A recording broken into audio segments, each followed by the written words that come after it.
সাধারণ ঘরে থাকা সুজি দিয়ে কিন্তু বানিয়ে নিতে পারো এইভাবে ভেজ উত্তাপাম। ভীষণই বানানো সহজ, আর সন্ধ্যার সকালে টিফিনের জন্য এটা কিন্তু ভীষণ একটা হেলদি অপশন।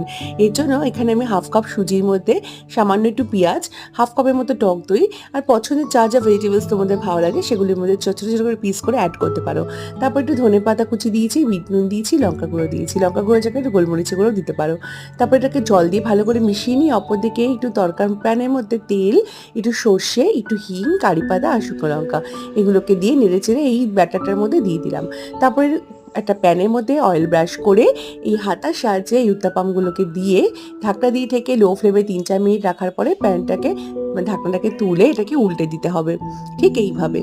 তাহলেই কিন্তু তারপরে আরও 3-4 মিনিটের জন্য রাখতে হবে, তারপরে কিন্তু উত্তাপামগুলো তৈরি হয়ে যায়। ভীষণই সহজ, যে কেউ বানিয়ে নিতে পারবে। এভাবে কিন্তু তোমরাও ট্রাই করতে পারো ভেজ উত্তাপাম। করলে কমেন্টে জানিয়ে তোমাদের রেসিপিটি কীরকম লাগলো।